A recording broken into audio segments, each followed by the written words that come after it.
Hey everyone, and welcome to another episode of This Week in Wrestling on the Outsiders Fantasy Podcast. As always, Johnny Wrestling, we got Drew McInspire and Cadillac on here. This show's mostly gonna be about WWE. We are gonna hit over Dynamite that happened last Wednesday. It'll be a short overview because as you guys know, it is the show right after a pay-per-view. So usually the shows before and after the pay-per-view, the week before and the week after the pay-per-view are kind of not boring, but they're slow and not really developmental. It's just something to like more of a filler so they can reset. So we're gonna just barely hit on that. Next Sunday, we're gonna go over the actual pay-per-view itself. Like I said, we got a lot of stuff to cover with WWE. We got all the shows from the week. We got updates to Survivor Series and also an announcement about the Undertaker, all that good stuff. So we'll go ahead and jump right in since we do have a lot to get into. But before we do all that, as always, let's crack open a cold one in honor of the GOAT, Stone Cold Steve Austin. And all right, yeah. Hell yeah. Hell yeah. Dude, that's some nasty shit. I got coconut water with mango with pulp. Ugh. That sounds disgusting. It's like somebody threw coconut water in a can. I'm looking and it's just like clear with white chunks floating in it. Oh, Yeah. sounds so awesome. Anyway, enough about that. All right, so on to Raw. So we opened with Randy Orton cutting a promo. Obviously talking about building up his feud with Drew McIntyre, his feud with the Fiend. I guess just kind of putting a pin in it until after Survivor Series is over. That we'll save that for a little bit later on when I talk about Raw later, because that's kind of like a love triangle of wrestling, if you want to call it that.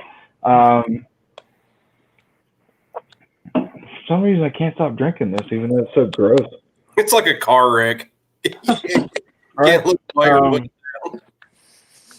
It's actually like surprisingly sweet and refreshing if you get over the initial like ass juice taste of it. It's a kerfuffle in a can. Yes. Kerfuffle. Good soon brought to you by Outsiders Fantasy Podcast. Kerfuffle in a can. It first tastes like shit, but then you'll enjoy it. I think it's those chunks in there. So we'll start off with the matches first, and then we'll go into like kind of the promos and things like that. So we had Jeff Hardy against Elias in a guitar on a pole match. This is exactly what we thought it was going to be. It's just a gimmick match, just kind of a filler to continue, or not continue, but I guess to kind of put a whimper ending to their feud that started months ago. They got cut short and then brought back up randomly and stuff. It was a decent match. I mean, it wasn't anything like super impressive.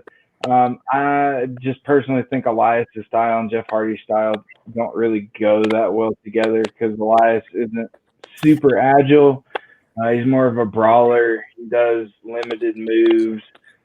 He's still great. I like him. He's one of my favorite. He's great on the mic as well, but he's just not up to Jeff Hardy's type of matches that he can give into the ring or put into the ring. It did end with Jeff winning, getting the guitar, smashing Elias with it, and getting the win. So, I thought the way they explained that match was confusing because the way they said it is once he gets the guitar and hits him, it's over. Well, then he hit him and went for the pin, and I'm like, I thought, like when he hit him with it, I thought it was over as well. So yeah, I thought I was going to hear the bell, and all of a sudden he goes down to the pin position. I'm like, okay. Wasn't a very long match either. No, it wasn't. Like I said, it was just a traditional gimmick filler match. But I mean, it's not the first time WWE's been confusing. They've had several no disqualification matches where they've given people 5-count rope breaks and stuff. Yeah. No disqualification. Break the holder. I'm going to throw you out of here. Right. Oh, man. So yeah, not much to cover on that. It was what it was. I mean, it wasn't bad, it wasn't great, but it's always nice to see something get broken over somebody.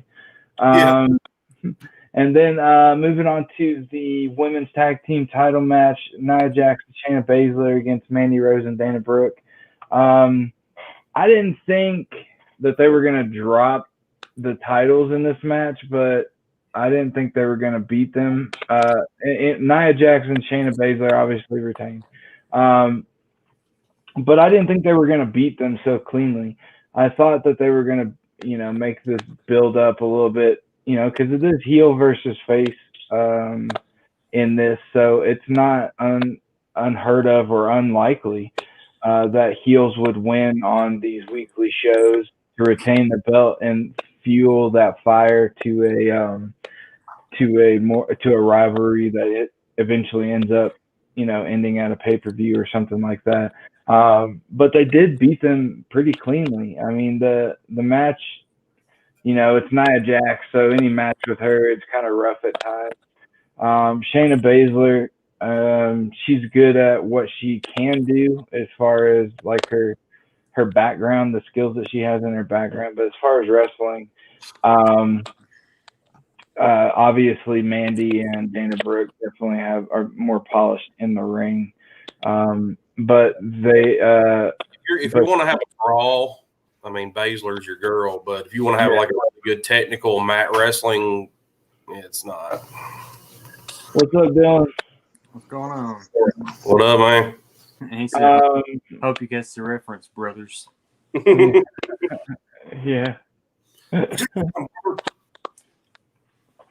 Let me tell you here something, Mean Gene.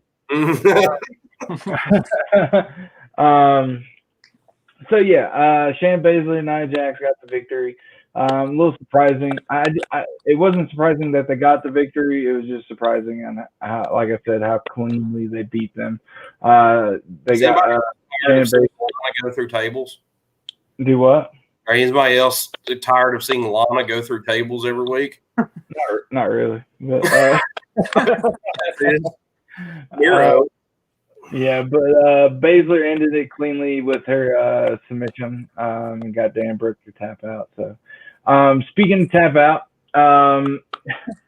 Bobby Lashley defeats R-Truth. I don't think that was a huge surprise, but he got him. Like, my bad, man. I'm sorry. Yeah, he got him with the full Lashley. Or whatever you want to call it, full Nelson. I like to call it the full Lashley. But he got him in it. Obviously beat R-Truth. And then Drew Gulak, who's been in pursuit of this 24/7 title, very reluctantly, or not reluctantly, but very relentlessly, I should say. The 24/7 7-Eleven I-95 South. Right. So Lashley being Lashley and the character that he is, not only did he put out R-Truth, but he also put out Drew Gulak for just getting in the ring with him. But it did end up so Bobby Lashley won in the original match. But then after he put out both Gulak and R-Truth, he dragged Gulak over R-Truth, and then Gulak won the 24/7 title, continuing that feud between the both of them. So, again, it had a little bit of everything. R-Truth is gold. He can never do wrong in my eyes. So, whether he gets beat cleanly, whether he gets whatever, it doesn't matter. He's hilarious. He's never going to lose anything, in my opinion. Yeah. That's pretty much the R-Truth championship. I mean, yeah. If on anybody else, it would never have worked. Just like the hardcore championship, I always associate with Mankind. So or Crush, or not Crush, but Crash Holly. Yeah. No, Holly's too, or Al Snow, but Mick Foley's one was great, like with the pallets and stuff in the back and all that. Hey, real quick, I see we had some viewers. If you guys want to interact and ask questions or please do topic, feel free. Sure. I was gonna mention that later on when we got to the Undertaker segment. But yeah, as far as if you guys have any opinions about how you think Survivor Series is gonna go, anything like that, we're eventually gonna get on to the Undertaker announcement that they made about this being his final farewell at Survivor Series, celebrating his 30 years where he actually started at Survivor Series. I don't, whether or not you guys think it's an actual full retirement and he's done for good, or if this is just another one of his, farewells or whatnot. Also, I'd like to hear or see in the comment section, obviously the Undertaker is not going to leave his final farewell celebration without chokeslamming and or tombstoning somebody. So I really like to see who you guys think. Number one, Undertaker's gonna do a finisher on. Number two, who all do you think is going to be there for the celebration? Because it's not going to just be as you saw like any other celebration in the past with people. They do the highlights, they do those vignettes and all that stuff like that, but they also have people come out and give farewells and stuff like that. So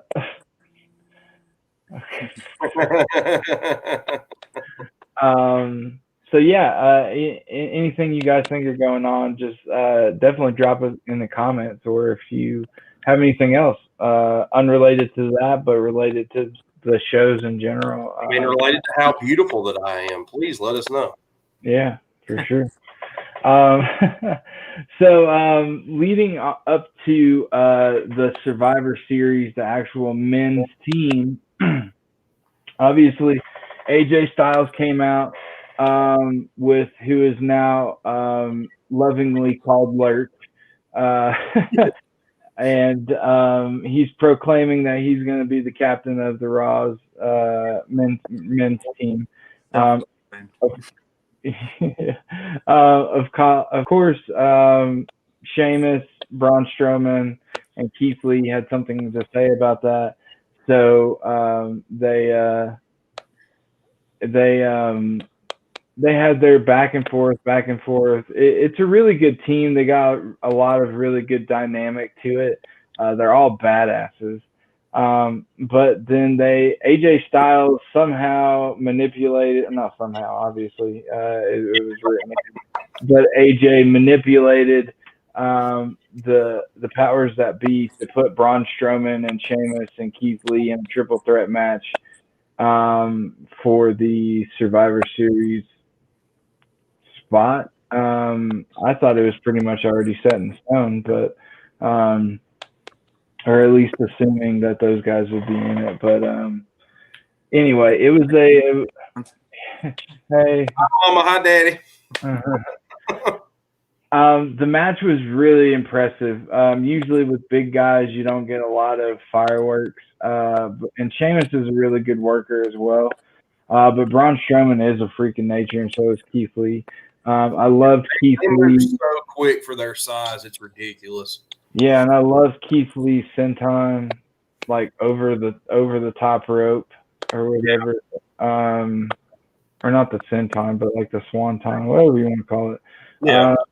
His front flip basically over the top rope. God bless him for doing that, and God bless Sheamus and Braun Strowman for being brave enough to sit there and almost 400 pound ass. Yeah, and catch his big ass. That's a whole lot of ass flying through the air too. I mean, hell, as big as he is, I mean, he's still got abs too. So I mean, I can't hate on it, but he is a big ass dude, and props to them for catching him. It's crazy how athletic like y'all were saying, like how athletic him and Strowman is. It's just insane. Yeah. The first time that I really got a lot of respect for Braun Strowman was when he fought the Big Show, and the Big Show was trying to build him up and put him over. And he did a kip up. Granted, he was holding Big Show's hand, and Big Show kind of guided him up. It don't matter. That's cool for a big. Yeah, but it was super impressive for him to do a kip up. For those of y'all that don't know what a kip up is, it's when you're laying on your back, you like curl your feet up in there, and you like throw yourself up, catch yourself with your feet, and then stand straight up. Famously, Shawn Michaels does it. Yeah, The Rock. Yeah, Rock, and now Drew McIntyre. They're all famous. Shawn Michaels had the best one. Yeah,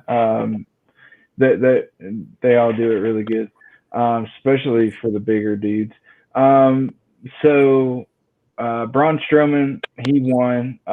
He did the running power slam to Sheamus. Afterwards, Sheamus did a bro kick to Braun. As you know, if you've seen a lot of Survivor Series events, you can't really have a Survivor Series match without some type of feud that has started to develop on either side between at least 2 or 3 people, because that's going to be leading up to matches that go into Royal Rumble and things like that and the road to WrestleMania. This is where these seeds get planted. But overall, it was a very well laid out match. Choreography wise, improvisation. If there was any improv, you couldn't tell because it all looked very seamless. Super smooth. Yeah, very good athleticism from everybody on there. So yeah, that was a really, really good match. I like Braun's character now. I didn't quite understand it at first with how he was being with Bray Wyatt and all that stuff. It made it confusing. But he's just what I wanted him to be. He's not a heel, but he's an anti-face. He's just a badass that wants to get these hands on people. Dude, he had the best line of the night, though, because they kept talking. He goes, I'm not here. They don't pay me to talk. And he just stops talking and walks to the ring. I was like, that's the best thing. Yeah. I mean, he is. He's just a massive dude that's ready to stomp somebody's ass. Yeah, it's a really good turn for his character. I mean, don't get me wrong. I'm a fan of like an actual baby face, but also without authenticity, you can't really sell a character past a certain point. And Braun kind of now is starting to step into that yourself cranked up to 20, like the ones that have made it in the past have done. So on to Nia Jax and Lana. Early in the match, earlier in the night, Lana cut a promo, offended Nia Jax. Nia Jax, this was kind of like a revenge, like another squash match for Lana. And yeah, it was just, it was just another keeping the streak alive for putting Lana through the announcement table. They're doing her so dirty. I mean, to finish this off, the only way to finish this is they're going to have to get Lana and somebody to help her to put Nia through a table at Survivor Series. I mean, it's got to happen. I mean, you can't get put through a table for 12 weeks straight and not get any kind of revenge. Hey, but props to Lana. I know we've been joking about her getting squashed and stuff like that, but props to her for taking those bumps like a champ week in and week out. We all know she's doing it just to write her contract out so she can leave on good terms. But at the same time, it does suck for her. So one of my favorite points of the night for Raw was they are finally doing something great with the Hurt Business when they moved New Day over to Raw. This is the feud that I was looking for. Not the Hurt Business versus Retribution. That's dumb. Retribution is dumb. Yeah, exactly. But this is the beginning, I think, to what the Hurt Business has always needed, and it's like Undisputed Era. They need to be a stable that holds all the major titles at some point. I think if they're going to get them to their height of where they need to be as far as being a dominant team, and even compare them in the same breath to the Nation of Domination, which I'm starting to see how they're not. I mean, there are some similarities, but they're completely different than the Nation. Yeah. They're more corporate, they're more professional. The Yeah, Nation the Nation was a cultural thing. You know? Yeah, it was just a bunch of dudes that were tired of the way things were, and they wanted to shake things up and rebel. These guys are all about business. So I think they obviously they started it with Lashley winning the U.S. title. I think if anyone needs the U.S. needs to get passed down to MVP again, so Lashley can go up after the heavyweight championship. But they got Cedric Alexander and Shelton Benjamin now, obviously, in the tag team picture, which I think is perfect for both of them. They complement each other really well. Yeah, they weren't good together. Yeah, Cedric Alexander obviously is super athletic, very great high flyer. He's got a good finisher as well. And Shelton Benjamin is called the gold standard for a reason. I mean, he's a really great athlete. Not only is he athletic and do the high risk move, Shelton, but he's also a national champion mat wrestler at the University of Minnesota. So he's got the best of both worlds. He can take you down and destroy you, or he could go up top and fly around and destroy you. He can get you from either way. It seems like putting a lot of those guys out. Brock Lesnar. Yeah, he actually roomed with Brock Lesnar in college. Mm-hmm. And they come up in OVW together as a tag team. Yeah. So the match itself was obviously fantastic. They went against Woods and Kofi. It was a non-title match, but obviously the way this turned out, it's going to eventually turn into a title match. So after a great match, just going back and forth, number one, before the match even started, obviously New Day is fantastic on the mic. So their banter back and forth with the Hurt Business in general was really, really good. Kofi kind of put them in their place and stuff. It was really entertaining, but the match itself was super entertaining too. I'm glad to see Woods looks good still after his really bad injury. Kofi still got it, obviously, but this really put on the New Day did a really good job, and so did WWE. The way they did this match about highlighting and making this about Cedric Alexander and Shelton Benjamin. They didn't. Usually when New Day is involved in something, they usually just naturally with their charisma soak up all the spotlight. But they made a conscious effort to highlight Cedric Alexander and Shelton Benjamin and what they can do and how they work as a team together. They ended up picking up the victory, which leads me to believe that this will eventually turn into a title match at a pay-per-view sometime in the future. And I think this will be the next step in them holding most, if not all, of the major titles throughout the group. And I don't know how they're going to transition Lashley from U.S. Championship to Heavyweight Championship.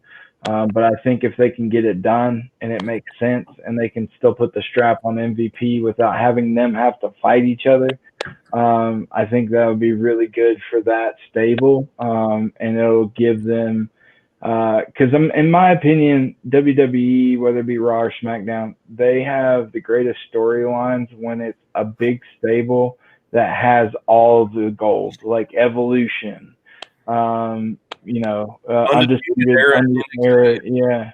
Yeah. I mean, even farther back, the Four Horsemen was a great one. Yeah, exactly. Yeah, if you want to go all the way. Kurt Angle, when they had the greatest tag team too, they were the tag team champions, and he was the world champion. So with Shelton and Charlie Haas. Yeah. It's a nice aesthetic to have when you have this superpower.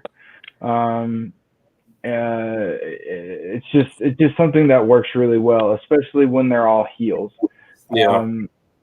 It loses its value, I think, when it's on faces. But I do like a big heel group that just seems unbeatable, and they have all these titles, and they're just so powerful. Sorry, go ahead. That leads into another thing. Like, well, they can hate us. Yeah, I'm just going to go with it because I done got started. But it leads into another thing, though. Also, they hate us because they ain't us. We got all the gold, and it's not just because we're bad people. It's because we're the best. So, I mean, that leads you into a whole nother. Well, we're not just assholes to people. We're also the best, so we're allowed to be assholes. Yeah, because we back it up. Exactly. So, like our show. Basically, our show. We're badasses. Exactly, We do whatever we want. Yeah. By the way, I do not look like a badass ever, but especially not now since I shaved my beard. I look like I'm 12. So wherever you go next, you're going to get carded for sure. For sure. So a match that wasn't super impressive. Tucker is making his first singles appearance. I'm going to raise my hand for this one. Does this not have Jobber written all over it with his basketball pants that he had on? Yeah. It looked like they came to him 5 minutes before the match was supposed to start. It was like, hey, we need somebody to fight Ricochet. You got something that you can wrestle in? Yeah, sure. I got some athletic pants. Take my wrist real quick. Go on. Like, you got some athletic pants. Seamstress, sew his name on the ass and put him out there. Right, exactly. So obviously they're still not giving up on Retribution. I wish they would. But they got into the match as well. They jumped in on T-Bar and Mace jumped in on Ricochet. It was just a big ball of mess. I don't know what they're trying to do. I don't know where it's going yet. It obviously wasn't working with the Hurt Business, so they're moving on to something else, and they're just trying to throw this, excuse my language, this shit at the wall until something sticks to it. They are just not giving up on Retribution, and I suppose that's because it's Vince's love child. Usually when Vince is behind something he created, he pushes it till it dies on air very terribly. Retribution, though, once this is over with and they finally buried it, it's going to bury everybody that's in it. Yeah. If they ever take their masks off. Yeah. Like, that's why they're keeping their mask on. They know this is shit, so they're just like, no, I don't want nobody to know that I'm in Retribution. Well, I mean, at least in my opinion, so far they haven't shown me anything that wants me to want them to stay around, even if they break Retribution up. They're not that good in the ring anyway. They're just raw is not even a word to describe them. Like, they're so far from being raw. Like, they're definitely not polished. It looked like they just handed some dudes some masks that looked big enough, and they're like, "Hey, you want to like fall down for a living on a mat?" And they're like, "Sure." Do you want to run? You want to run around the ring like you're high on methamphetamine and start doing like this? You know? Do you want to look? Do you want to look like Slipknot pulled out of a concert, so we ran to Walmart real quick to buy another one? If Slipknot had a company basketball team, that's what you guys look like. If Slipknot was 2020, it would be Retribution. Yes. If they went to any Middle Tennessee haunted house and pulled out 5 dudes, that would be Retribution. Hey, but at least they are the epitome of a 2020 tag team or faction. They are a dumpster fire. Yeah. I mean, they should just change their name from Retribution to 2020 because everybody knows they're going to suck. Oh, man. It's on Retribution. It's fun. So before I get into the last match, I am going to get into how it started. So the last match is Drew McIntyre against Miz and Morrison in a 1-on-2 handicap match. Again, the way this got started is Randy Orton came into the ring, did some talking, and then the Fiend kind of the Fiend came out. It was a big kerfuffle, but in a good way. So the Fiend got involved, or not involved really. He didn't show up, but he distracted.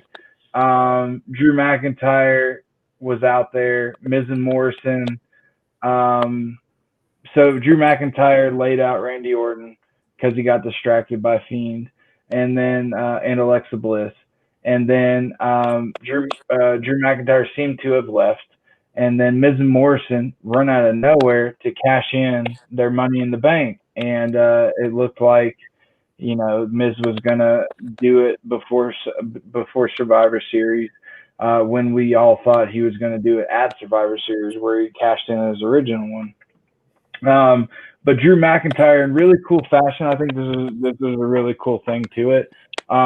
But they shouldn't have cashed it in officially and give the contract to the referee. It shouldn't have made it that far, because it's kind of like what we talked about earlier, that no disqualifications match, but they have a five count rope break. But Drew McIntyre came in and quote unquote kind of saved Randy Orton. So right before Miz and Morrison, or before Miz, Morrison was protecting the ring. Before Miz got a chance to cash in his Money in the Bank and take advantage of a defenseless Randy Orton, Drew McIntyre got involved and just completely destroyed Miz and Morrison. Told him if anybody was going to put hands on Randy, I'm paraphrasing, but if anyone was going to put hands on Randy Orton and touch his title, it was going to be him. His title, championship. You just said put his hands all over him and then touch his somethings. I was like, ooh, this is going to another direction. Yeah. Well, Randy McIntyre looking for another kind of pay-per-view. That is the basis of wrestling, essentially. Two oversized, oiled men touching each other and yeah, but the way you were describing it looked like Edge and Lita were doing their celebration. They're rated our celebration. Randy Orton and Drew McIntyre. Woo. That led us to the main event match of Drew McIntyre versus Miz and Morrison in a 2-on-1 handicap match. That went exactly like the last time Miz and Morrison fought. Yes. Miz and Morrison are two couple parts. Yes, they are. Amazing part of going last. So it went the same exact way you'd expect from the last time. Drew McIntyre obliterated both of them. Claymore kicks, all that good stuff. 1, 2, 3. Claymore kicked them so hard they farted. It was ridiculous. Yeah, exactly. I'm sure they did. So those were the matches and how they worked out. A couple of things that also happened was Nikki Cross trying to talk to Alexa Bliss, but Alexa had her back turned to Nikki the entire time. You can tell something was going on.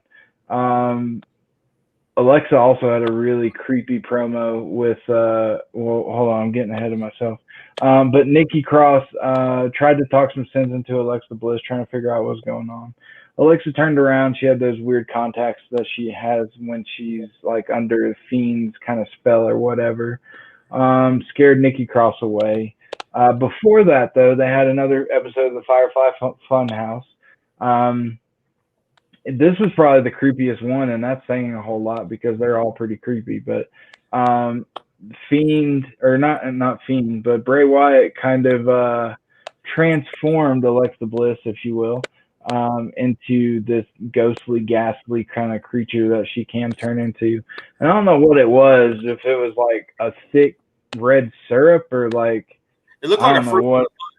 Yeah, or a fruit roll up or something. Yeah. But essentially, she just like it looked like they were trying to make her have like a long, weird lizard looking tongue, but then it eventually looked like she was just, yeah, or just eventually looked like she was just like drooping blood out of her mouth. I don't know, but it was just creepy. And then Bray had to do Sorry. what? This is one thing that I've been thinking about since they started this. Well, you have Bray, which is just like the Mr. Rogers that's been demented. And then you have the Fiend. So are they going to do something like that with Alexa? Like she's got her, like I love violence. And then is she going to get like a mask or some kind of alter ego too? I think that'd be kind of cool. Like a female Fiend. I think that'd be awesome. Yeah. I think that would be cool. And I think that also opens the door to only if it works. Like I don't want it to be forced, because then it needs to be. Yeah, it could get uninteresting really quickly. But this could open the door to stables that are intergender. Yeah, exactly. And it could be really cool. Like they secure the women's version of the titles, and then the men can get the men's, and they can really turn that into something neat. But Bray had a really serious moment with the camera, and it's really setting up a triple threat kind of like thing between Fiend, Drew McIntyre, and Randy Orton. And I don't know how this is going to work or play out. I'm not necessarily mad at it. I'm kind of excited. I also do believe that McIntyre and Orton need their alone time to finish their rivalry personally. But we lost Chad. But at the same time, I also like the idea of Fiend in a triple threat with them, because they're all phenomenal workers and everything like that. I just don't know how it's going to work, and it might seem a little convoluted in the beginning, but I think it'll iron itself out.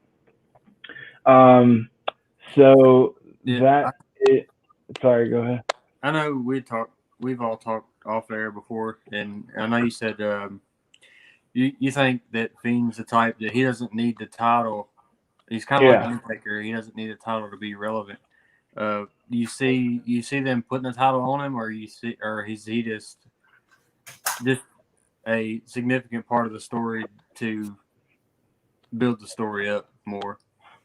I can see Fiend being someone in a triple threat with them for the title, just to be the type of person that helps, brings drama to the match, and pushes the other two. I think in order to, and also it gives the Fiend the chance to get built up even more as this unstoppable force, because he's beaten quite a few strong people one-on-one, sitting up from their finishers, blah, blah, blah.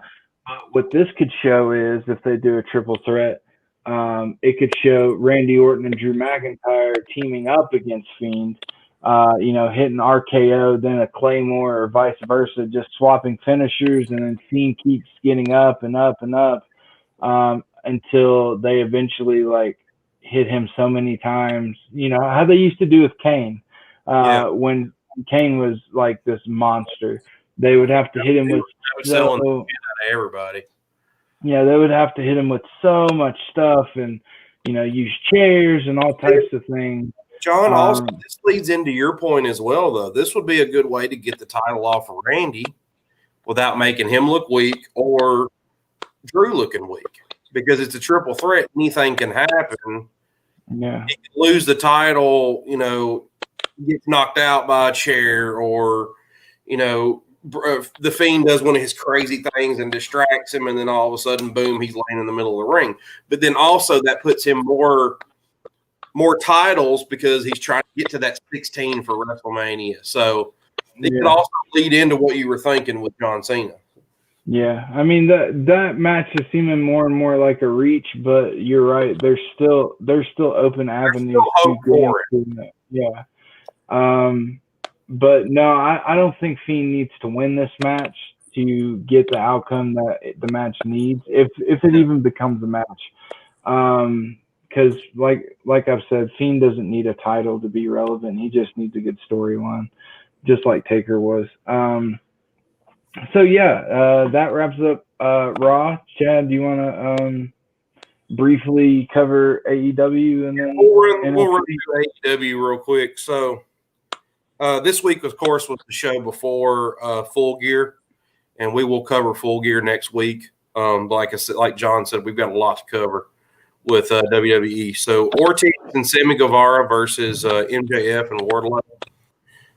This thing was kind of interesting because Sammy and Ortiz were playing the baby faces of the match, and you haven't really seen them in a babyface role.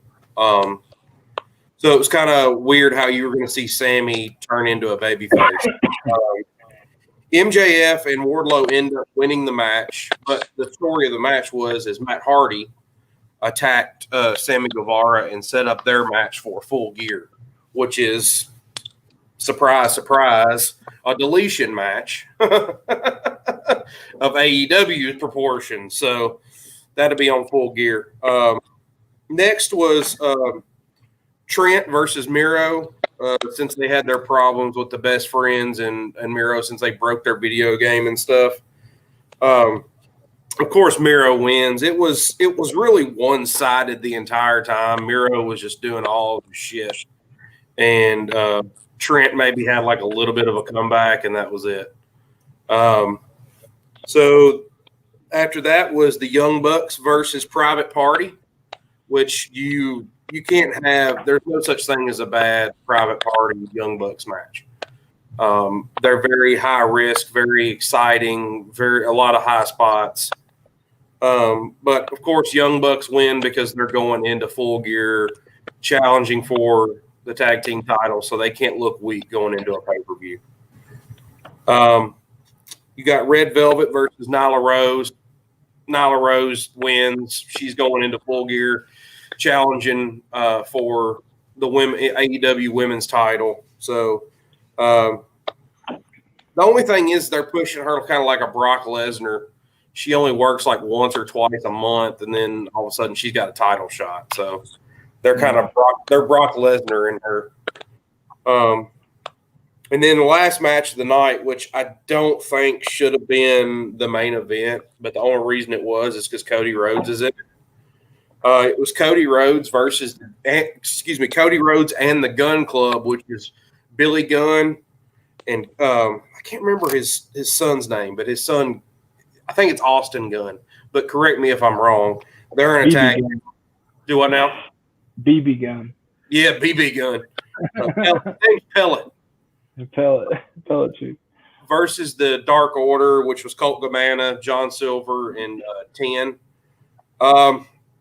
It was a match. It wasn't really – I don't know why it was even on TV. It didn't make sense. I don't know if Gun Club is going to be joining. There were some rumors that they were going to join the Nightmare Family. How and why, I don't understand it. It doesn't make any sense. So it was a filler match on a filler show, and for some reason it was the main event. It should have kicked the show off because it didn't make any sense, and there was no purpose for it. So that is my quick and to-the-point review of AEW this week. All right, now bring us to Pat McAfee. Yeah. All right, so we're going to start off NXT. Dakota Kai versus Ember Moon. They're setting up a good little feud between these two.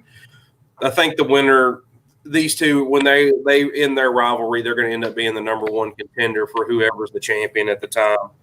But Dakota Kai comes up with a surprise victory over Ember Moon. And Raquel Gonzalez didn't really interfere. She just kind of distracted Ember Moon a little bit. So it was almost a semi-clean win for Dakota. So they're going to continue their feud going on. So Next up was Killian Dane and Drake Maverick versus the worst tag team. I hate these guys, Ever Rise. If that guy yells one more time during a match, I want to drive to Orlando and punch him in his scrotum. I hate that guy. I don't even know his name, but is that all you got? And he's just hollering the entire time. It has no purpose whatsoever. Like, I cannot believe that Triple H is letting him get away with this because it's terrible. Dude, I will say, though, Killian Dane, he's one of the most intriguing people on that roster to me. He looks like a stone-cold serial killer for real. They're burying him.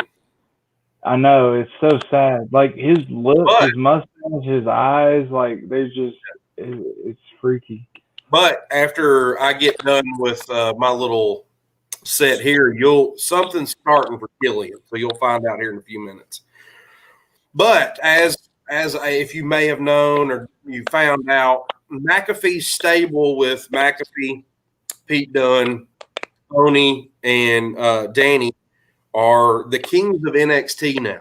So that's their new stable name, Kings of the NXT. So they end up ending this match between Killian and Ever Rise, just attacking everybody in the ring. It was just a big old schmoz. So they kicked the crap out of. Hey, I got more sayings. I got kerfuffle. I got schmoz. I can't take credit for schmoz though, because that was I stole that one from Bret Hart. Watch Wrestling with Shadows. He says schmoz.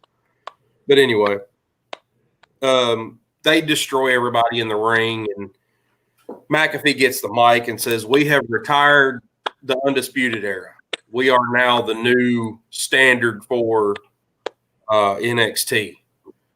They're here to take over, and they're going to be the gold standard with all the belts." And I can't wait till Undisputed Era comes back, bro. I can't wait. I know. It's going to be great. But the crappy thing is Ridge Holland was really supposed to be a part of this.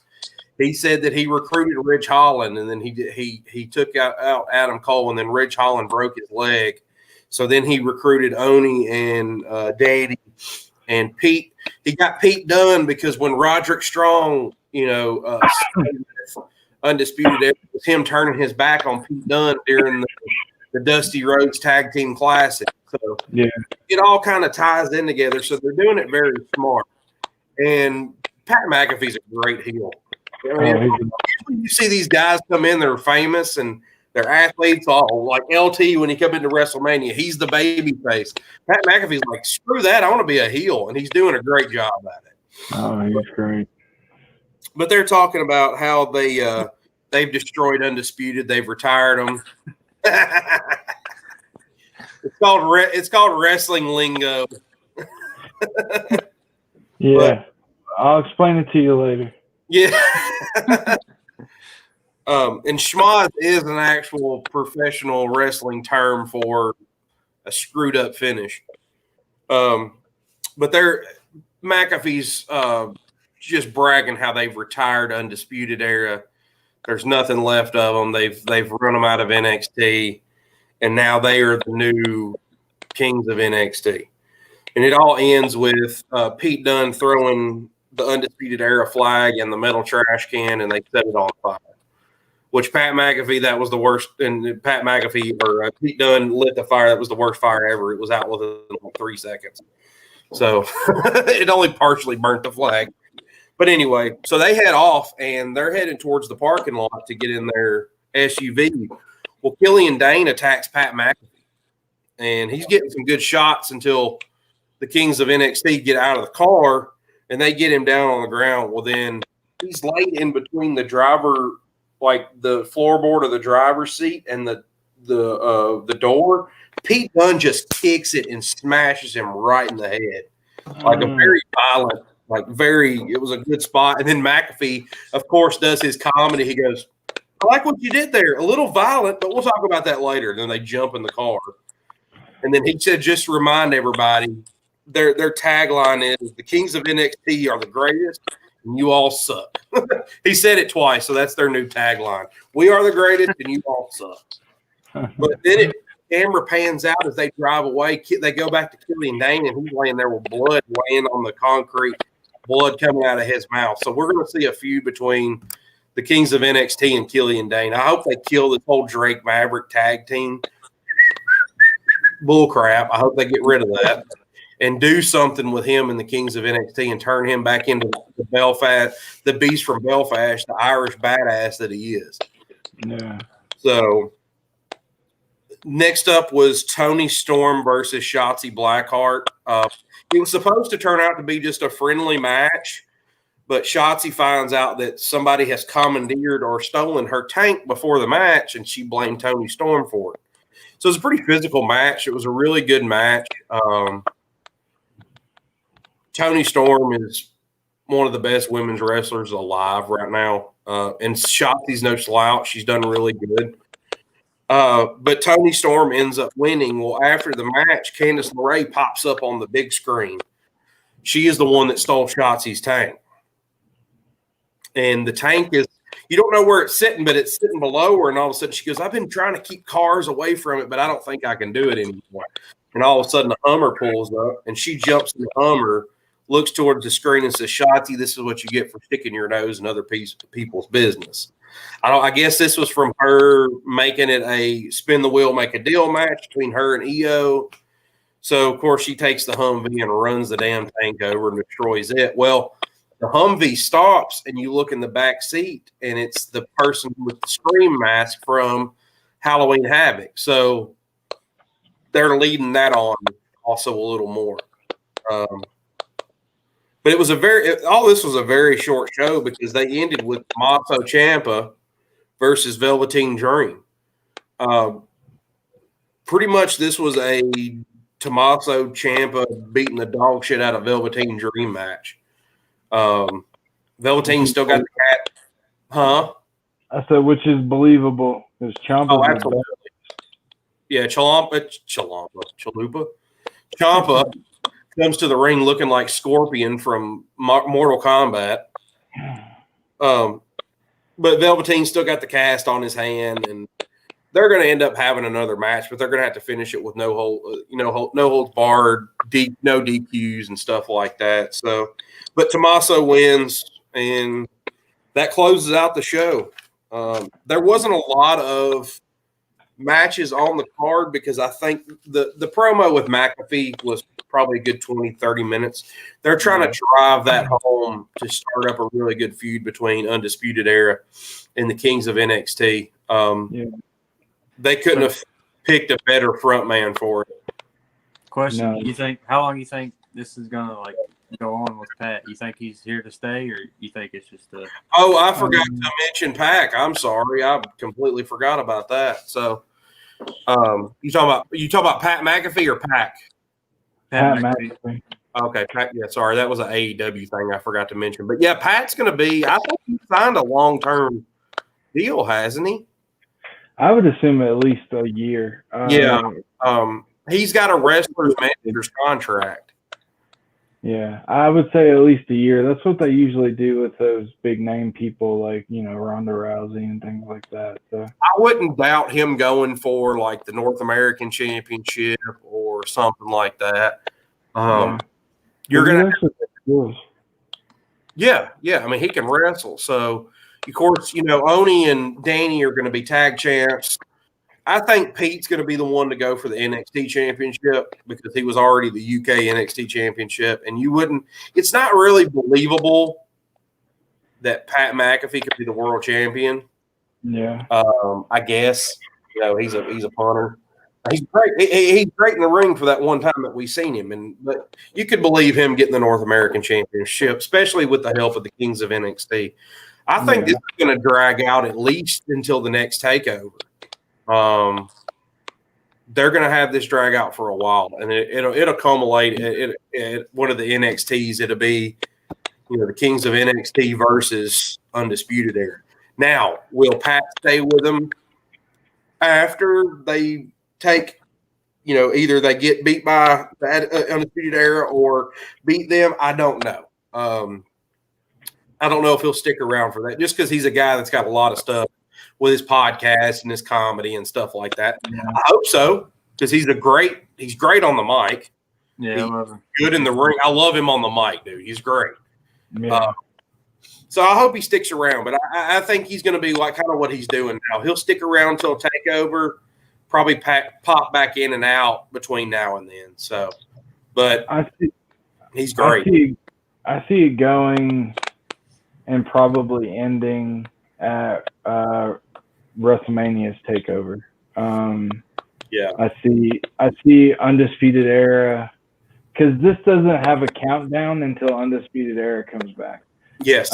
Right now they're just establishing. They're fanning the flames to the feud right now. Yeah, and then Undisputed Era is miraculously going to make their comeback on a weekly show, probably not pay-per-view, and then that'll slowly build tag team matches, individual matches, things like that. Now think about this too. This would be a great setup for another War Games pay-per-view. Yeah, it would, for sure. But yeah. Anything else on NXT? No, that's NXT. Like I said, it was a short show. They were just really driving home the kings of NXT. Yeah, I'm excited about.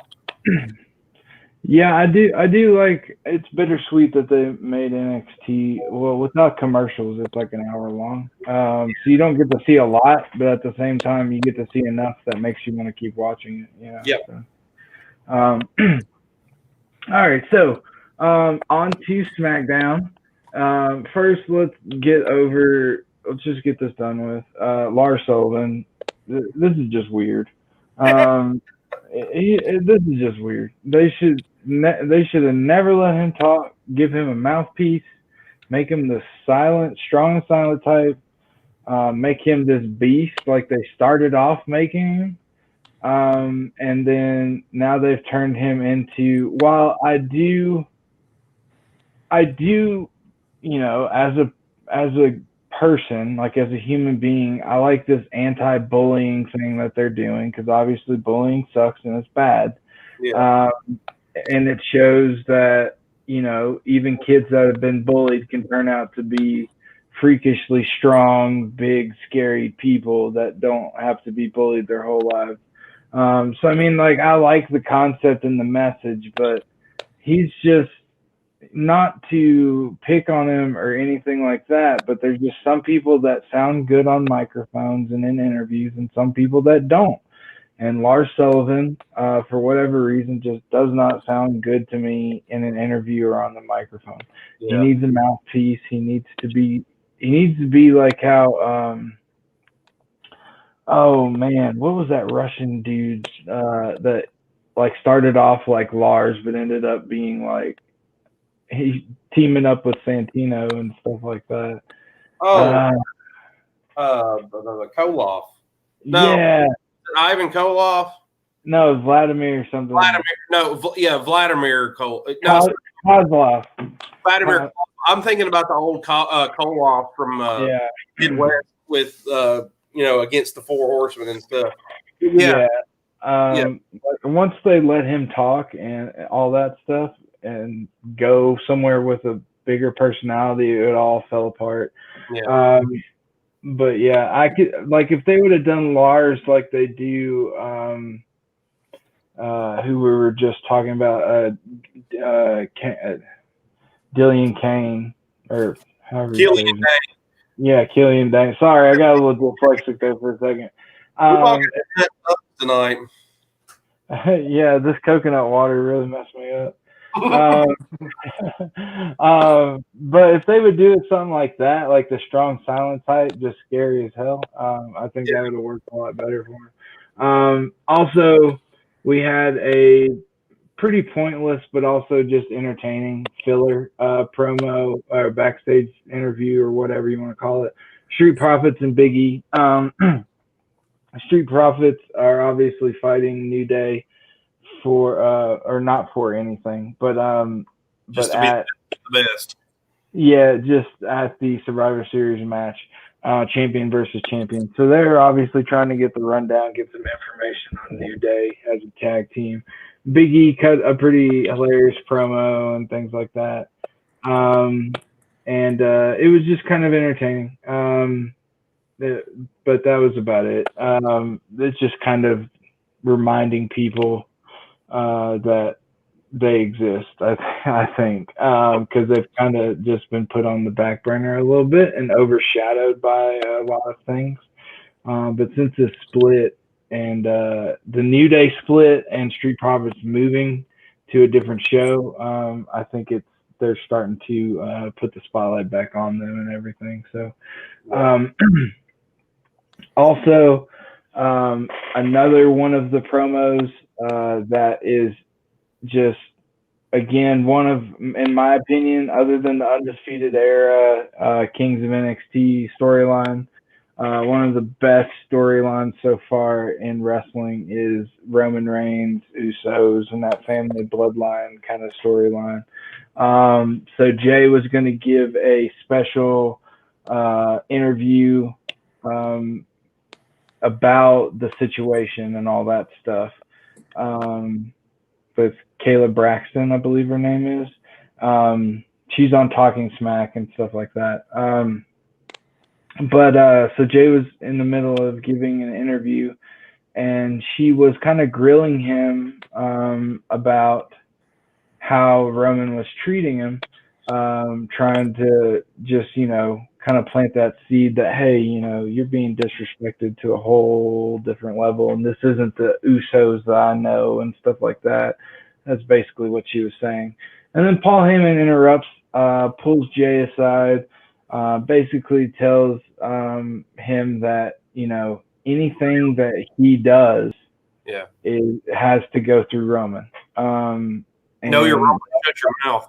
Yeah, and Roman came out there to talk to him, and he said he's not to do anything without his permission. If he's not there, he has to talk to Paul. And then Roman has something going on with Paul, where he kind of talks down to him and says, you're supposed to know everything and blah, blah, blah. And there's a lot to unpack here. Number one, I think this, again, continues down the road of Rock versus Roman for, the integrity of the bloodline. But Roman is getting really out of pocket more and more each week. And now he's starting to bite the hand that feeds him and Paul Heyman.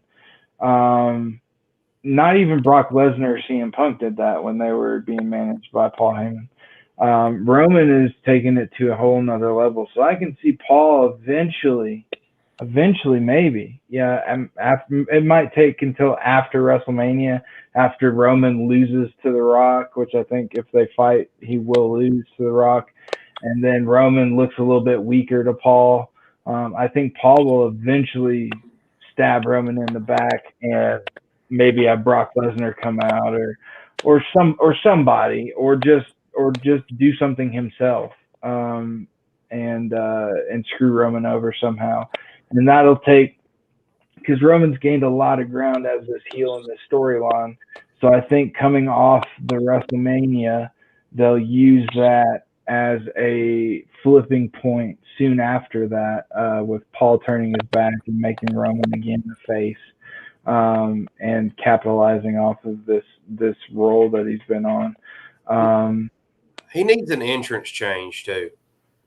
If you're gonna, yes, if you're gonna play up to this, high chief, head of the table thing, you need more of a like a Polynesian type thing. Polynesian background, and maybe not the music, but maybe something more royal, and get away from the old tactical thing. I'm the dog. They still got the hound and back on the Tron, and it needs to be changed. You need to change it up. Yeah, Tyler, you probably remember him when he had a ponytail and wore a hat. He does not have a ponytail anymore. He barely has hair in general. But yeah, he's still in it. He's still fantastic. He's as good as he's ever been. He's amazing. I personally like him better with Roman than with most of the guys he's been with. It gives a different feel for Roman. Yeah, with Brock it got repetitive. Yeah, with Brock it was repetitive. With Roman, this is the most real. Like not real, but like it's like serious. With CM Punk, it was a good dynamic, but it was more of a friendship. It was CM Punk was loyal to Paul because Paul was loyal to CM Punk when ECW was around. And it was more of like a mutual type of friendship thing, and Paul would help CM Punk be successful. Paul and Roman is like true like fear. Like he fears Roman. Brock, it was more of a business decision, like I said. So it was like a friendship, a business decision, and now just straight up fear. And we all know eventually with fear, people get tired of being afraid and then they, lash out. And I think that's where this will eventually go after Rock beats Roman. Roman has this moment of weakness. Paul sees that Roman isn't this unstoppable force that he's been scared of this whole time, and eventually that will play out the way it plays out, however it does. So anyway, those are. Go ahead. No, I was just gonna say, like we talked about before, like off air, and I think we've talked about it on air. Heyman was kind of this guy, just kind of like loud and just obnoxious and just crazy. With Roman, he's just kind of like you said, he's more serious, he's laid back, and you could really tell like it was different when he cut that one of the first promos with Roman. Yeah, he doesn't have to scream to get his point across anymore. He just looks at you in a very matter of fact way. Yeah, Tyler's right. He was very annoying for a lot of his career. He was more of that conniving kind of person, but now he's like literally like the number 2 now. He's at the beck and call, where especially with Brock and CM Punk, like we mentioned before, it was more of a 50-50. It was a symbiotic relationship. Now he's helping Roman just because he just doesn't want to get his ass kicked. You know what I'm saying? Yeah. So anyways, those are the promos. So to go ahead and get those out of the way, and to kind of, maybe explain some of these other matches that are coming up. But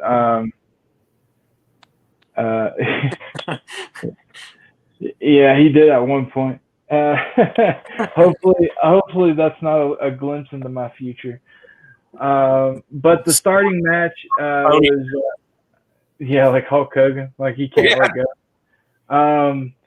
So the first match here of SmackDown was Sasha Banks and Bayley for a rematch of the Women's Championship that they fought for at Hell in a Cell. So they did a little vignette about their Hell in a Cell match. It was fantastic. I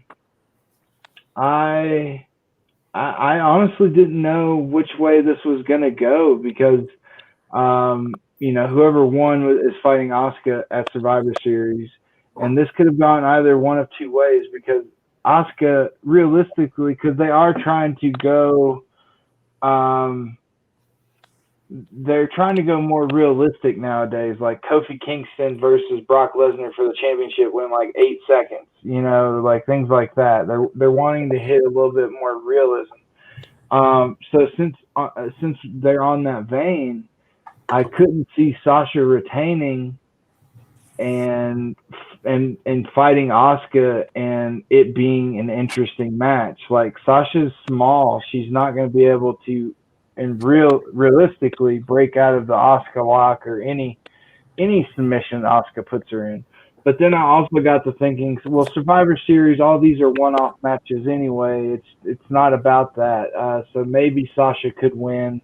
And because they're going to have a storyline after that specifically for her. Anyways, it doesn't matter. Anytime these two get into the ring and it's for some skin, like not just a match to have a match, but it's actually for something important, these chicks they take it to the next level. Like Hell in a Cell, the Iron Man match in NXT, even this match on Raw, even when, if it wasn't them, you would automatically know the champion's going to retain on Raw. Very rarely is the title switch back. But just because it's these two, like you never know because they have such good matches, back and forth. They were hitting each other's finishers. It was one of those really good time matches, Yeah. Bailey hit a backstabber, then hit a Bailey to belly, and Sasha, she and also Bailey tried a bank statement. It was all really good stuff. Sasha had a really beautiful frog splash from the top rope. Probably the best one I've seen her do. And then, of course, Bailey did her flying elbow drop, both of them paying homage to their favorite wrestlers growing up. Sasha being Eddie Guerrero with the frog splash.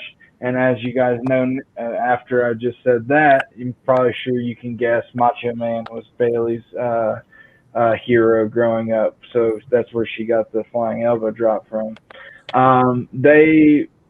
I honestly wish this wasn't the opening match because it was hard for the next couple of matches to follow that. It was really, it kept you on the edge of your seat just like their big matches always did. So fantastic job to them. Hats off. What did happen though? So what I said before, it was hard seeing if Survivor Series champion versus champion, Asuka versus whoever won between Sasha and Bailey, wasn't a one-off. I couldn't see Sasha winning because they like to go down that realistic route. But since it is a one-off, Sasha's obviously got something planned for her after Survivor Series. And sure enough, after the match was over, Carmella came out, made her. They've been teasing her for a while, but she made her re-debut. Attacked Sasha on the ramp. Hit her with the whatever her version's called of the X Factor, where she just face buster, or whatnot, whatever you want to call it, and just kind of planted those seeds for after Survivor Series. Then on to one of the qualifier matches for the SmackDown men's team for Survivor Series. It was King Corbin with Rey Mysterio. Again, it had still a flavor mixed in of the Monday Night Messiah, Seth Rollins and Murphy and Dominic and Aaliyah, Ray's kids, and that love story they got going on, plus Ray's rivalry with Seth. It's too much. It's getting too much. I'm glad that Ray lost this, even though Baron doesn't necessarily make sense with this team that they're building. But I'm just ready for this Ray thing to be over, dude. It's so confusing. Not confusing. It's just so, it just doesn't make any sense. Murphy's on one end, he's in love with Aaliyah. He's stuck up for Dominic. At the same time, he's also fighting Dominic. He's fighting Seth Rollins, but he helps Seth Rollins in this, it's so damn confused. Yeah, it's ridiculous. But King Corbin defeated Rey Mysterio because Rey's obviously distracted by a lot of things in his life right now on camera. So it's just it's just a kerfuffle. On to another really good match by the women was the triple threat for another qualifying match for the women's team. Raw already has their women's team announced and ready to go. SmackDown's still trying to figure it out. So far they have 2. We're still waiting for 3 more to be announced by matches, obviously. And then Raw and SmackDown's men's team only has 1 more spot left to fill, which I'm assuming they're going to get to next week as well. But this triple threat match, winner went on to be one of the qualifiers for the Survivor Series match. Ruby Riott versus Zelina Vega and Natalya. This was just a phenomenal performance by all of them.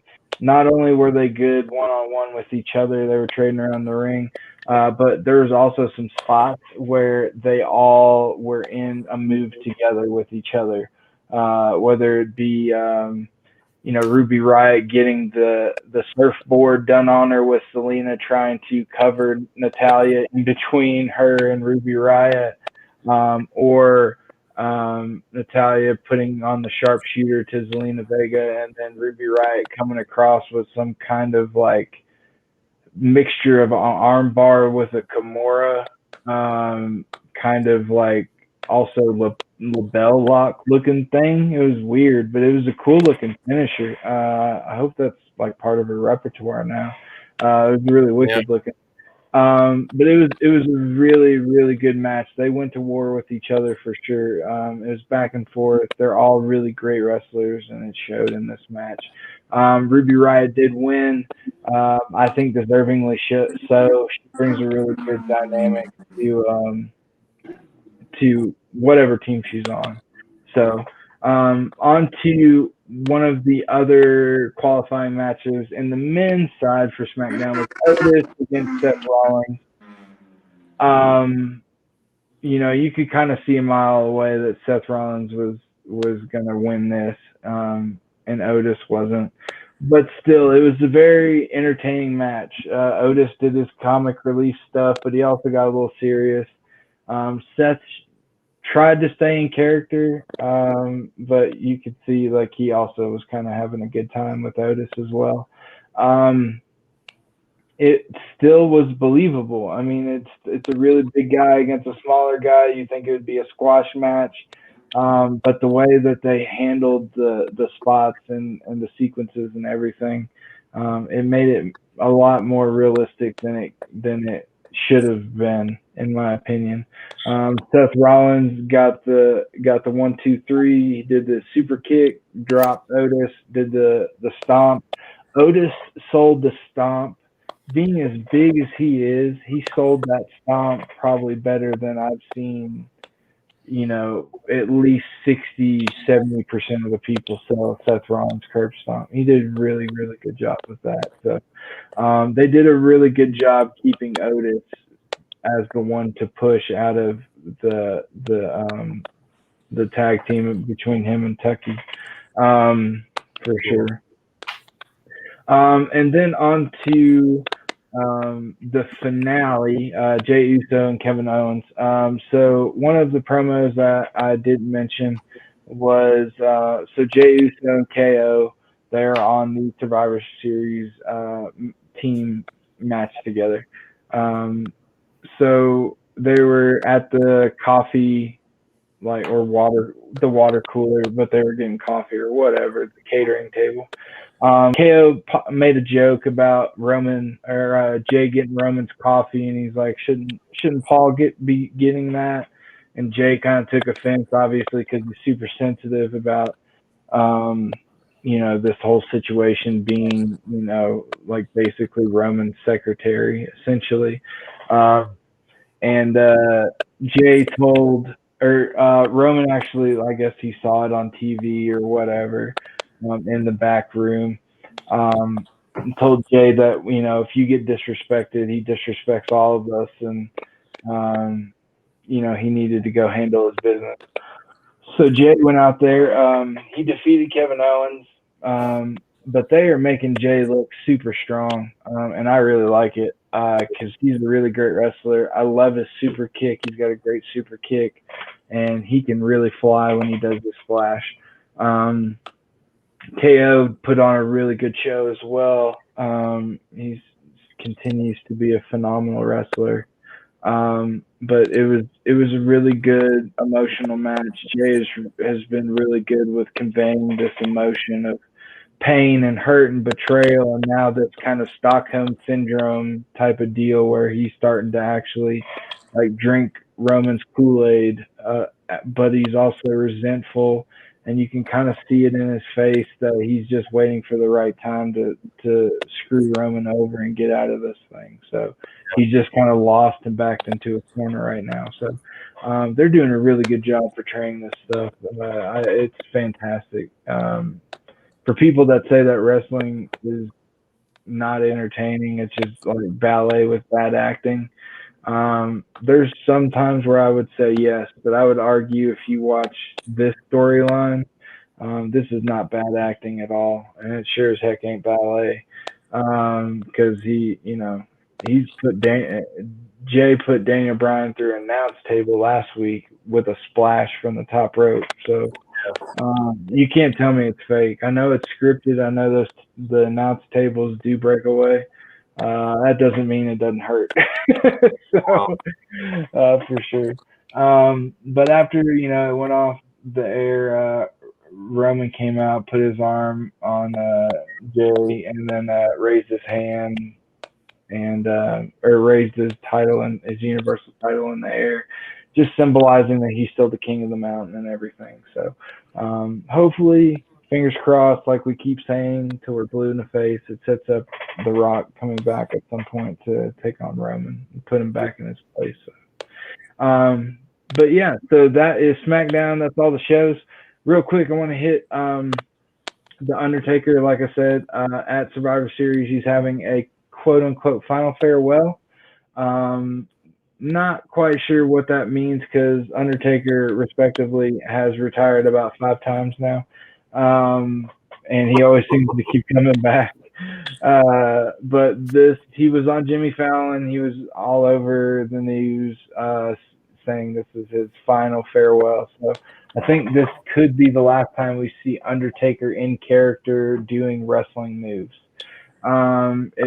After this point, it could, as we talked about off the air before we got on, it could just turn into now Mark Calloway helping in the back. I do think he's going to take a break a little while to be with his family, but eventually Vince is going to rope him into doing something for the company, whether it be coaching or, working in the back like Road Dogg does and Shawn Michaels does and things like that. So, but I think this might be a farewell to the Undertaker character. Like I said,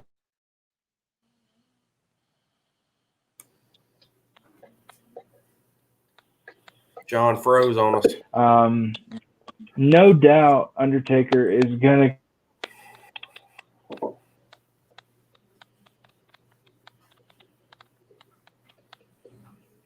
Uh-oh. Did we lose him? John. Sorry, guys. We had a little technical difficulty. Anyway, no doubt Undertaker for his final farewell is definitely going to come out there and hit someone with a chokeslam and or a tombstone. So whenever you guys get to this video, just comment. Do what? Did Chad say something about the last ride? Yeah, he may hit a last ride with somebody. Yeah. Or last ride. Whatever finisher he's going to use. Who you think it's going to be on, and if you think we might have any special guests, comment who you think those guests might be. But yeah, I do think Undertaker's going to come out, retire that character. Before he goes out, he's going to go out in style and he's going to, mess someone up. Someone's going to get sacrificed to Taker at Survivor Series, like John Cena got sacrificed at WrestleMania too. Yeah, be cool if Kane came out with it. Yeah. He'll be out there. I say Flair comes back too because they were good friends. Yeah, I just don't know how sentimental they're going to get about it because when Taker's in his character, he's kayfabe all the way. He's not going to crack. He's not going to get emotional. Maybe the first time he does though, since it's the last. Dude, if he does, I'm not gonna lie, I probably will too. I will cry. I'm going to cry. Yeah. But, remember his wife said that's when he went over there and kissed her that one time. She said that's the only time I've ever seen. Time, yeah. So with this being the end, he may actually thank the fans, and it break out of his character, and this is the end of the Taker, and this is the beginning of Mark Calloway. So. Yeah. I actually read a story. I don't know how true it is, but he's thinking about getting into country music. So we'll see. We'll see how that goes. If that's even true.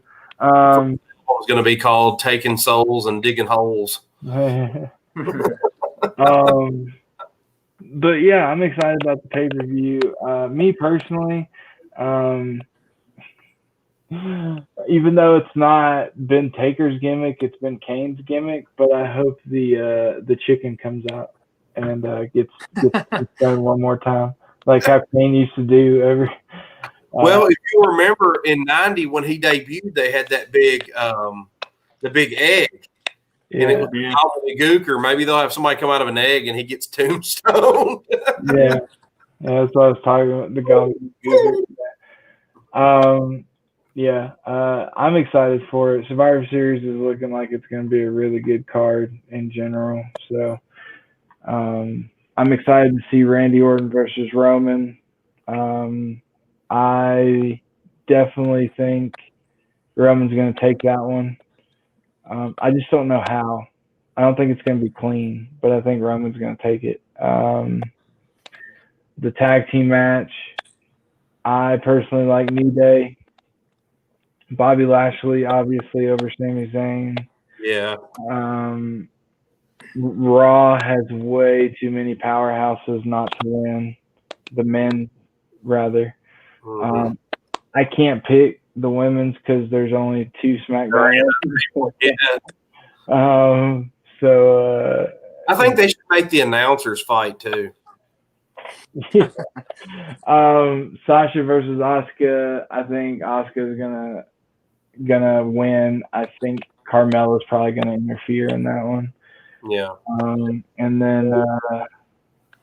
And then Taker's definitely gonna whoop up on somebody for sure. Definitely. But yes, they're probably if he breaks character, I'm probably gonna shed some tears. Yeah, I'll probably lose. It'd be hard not to. I will ugly cry. Yeah, my ugly cry too. We'll get on here on the post show like our eyes are all red and swollen. Man, I'm fine, man. You're crying. These allergies and like our bottom lip. I got hot sauce in my eye. Maybe that should be when I do the 1-chip challenge, so it doesn't look like a. It's by the way, before we sign off, I will I do want to say that if you guys get us to 700 followers, Drew has volunteered to do the 1-chip challenge for our page. For those of y'all that don't know the 1-chip challenge, it is supposed to be literally the hottest chip on the face of the earth with ghost pepper and Szechuan peppercorns and all this stuff. Yeah, Carolina Reaper peppers on there. The chip is black. It is so hot. It is black. I was on the phone with Drew when he first. That will be Drew's last show. Yeah, so Drew. That show will, like you said, it will also be my. It'll be his retirement show. That will be my final farewell as well. So, pretty cool to go out the same night. Drew opened the packet, smelled the chip, and he said it literally smelled like death. So, y'all, please get us to 700 followers. I want to see this really bad. Before you eat that, I will say a prayer for your booty hole because it's going to get destroyed this morning. Well, just make sure, like I said, Drew, eat some ice cream right after. So after it burns, it'll cool you off. Yeah, because your butthole going to need a drink of ice water after that one. I need a gallon of milk and a gallon of ice cream and bread and chocolate and all that. And some prayers. You just need to throw it all in a blender and then drink it. Oh. What if I just like you said, just put the chip in a blender with everything else and just drink? Does that still count? That yay big. Does that still count? No. I don't think it's gonna matter. You can mix that with whatever you want. It's gonna like incinerate everything. Can I do a 1-chip challenge milkshake? Is that? Please do, like vanilla milkshake and just grind that chip up in there. Oh my gosh, you're gonna throw up for sure. John, there's no way you could do that. I don't think it's good for business. I'm not even pretending like it is on the podcast. I'm not even gonna pretend like I could do it. Hell no, I can't do it. Like, John just ate the 1-chip challenge. Damn it, he's seasoned over there. Let's make sure we get some help. There's no way. Bro, I have epilepsy. I'm not doing that challenge. I probably end up having a seizure. It's so damn hot. There's literally a warning on there that says it could cause epileptic seizures. Oh yeah, there's a lot. If we get to it, I'll do it with you. Awesome. That's my excuse for stuff that I don't want to do as well. Like I can't have epilepsy. If John can't do it, I'll do it for him. So, well, if we get there and do it, if you're gonna do it too, then we should do it. Like I should come to Portland and we should do it live. Yeah, we'll do it together. Yeah. Oh, please do. But the thing is, I'm gonna have to get a vacation. We can cry on each other. Y'all need to hurry up and get there because we're gonna wait. I'm gonna have to take a vacation day the next day for work because there's no way I'm gonna be able to work. I'll be on a Friday night or Saturday night, so you have all day Sunday. Yeah, I will be shitting my pants at work. So I'm gonna sit home with some salve and a diaper to rub on my booty hole and a diaper in case I lose it. Oh my gosh, that's crazy. Oh, one more thing. I don't know if you may have already mentioned it earlier, and I may have just forgot. The Stone Cold documentary from the Last Dance. Oh yeah. Oh no, I didn't mention that. Yeah, we should definitely when that one comes. We'll definitely do a special on that one for sure. Whenever that comes out. Yeah. Well, we're like we mentioned last week, we are starting on Fridays. We're gonna have a more intimate. Yeah, they're gonna meet up to do the challenge. We are gonna have like a more personable, intimate wrestling show, where we just kind of just talk about wrestling, not necessarily review anything. Go over a format. There's not gonna be any structure. We're just gonna sit here and talk like you guys watching the show. Exactly. We will have topics that we'll discuss. We'll talk about documentaries. Like I said, season 4 of The Dark Side of the Ring is coming out, so we'll have a lot to talk about there. So we probably need to go back and do the Andre documentary from a couple of years ago. You know, there's been a lot of stuff. And guys, please get on here and comment and let us know what you want to see. If there's something that you've watched and you enjoyed and you want us to review it, let us know. If there's something we probably haven't heard of and you know where to find it, let's do that. Y'all just let us know. You guys are a part of this show too. You guys are the reason we do it and why we make the content. So please give us your insight on what you want to see. Yeah, I mean, there's lots of documentaries. Batista, Randy Orton, CM Punk, everybody. If you haven't seen Ric Flair's 30 for 30, it's definitely a good it's fantastic. There's tons there. But for those of y'all that don't know, Stone Cold is having a documentary made, and it's coming out. The cool thing is it's by the people that did Michael Jordan's most recent documentary. Last Dance, yeah. Yeah, The Last Dance. With Netflix and people that did 30 for 30, right? I'm not sure. I know Netflix was a part of it. Yeah. So we better sign off for losing John. Sorry, I just had a new that's that new baby face. I know exactly what that is. Yeah. And one more, if I'm not mistaken, didn't they just come out with a Paul Bear? Yes, the Mortician. I'm actually, as soon as we get off of here tonight, I'm going to watch that. So. And that's part of the 30 Days of Undertaker. They're doing a kind of a build up to his final farewell. So they're releasing documentaries. They got one of him and Randy Orton's rivalries. They got the Mortician. They got a bunch of other stuff as well. So. Again, any of those in particular you guys want to see, let us know. More than happy to go through that for you. Other than that, it's kind of just whatever we are feeling that week. We'll talk about it. You'll get to know a little bit about us and how we got into wrestling, our first experiences with wrestling,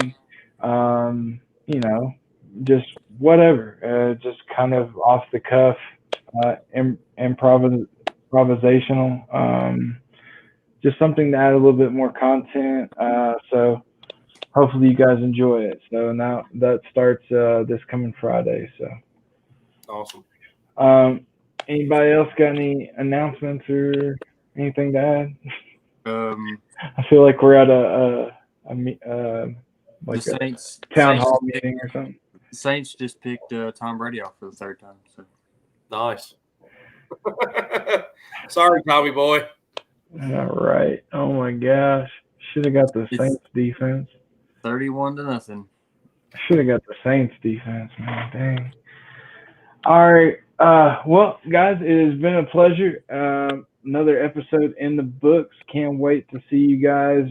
Fantasy family, we will see you tomorrow. Break down the Monday night game. Then we will see you again on Thursday. Break down the Thursday night game. When the Titans whoop up on the Colts.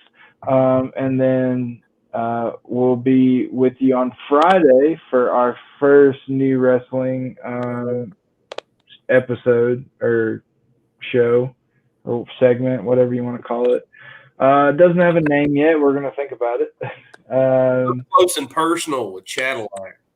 Yeah. Or like the round table. The wrestling round table. Yeah. I don't know. We'll figure it out. Maybe we'll call it something new every week. It's our show. We can do whatever we want to. And then obviously we'll be with you again after that for the Sunday slate. So, anyways, y'all have a good week, and we will see you tomorrow. So, peace out and see you guys. Sweet. See you.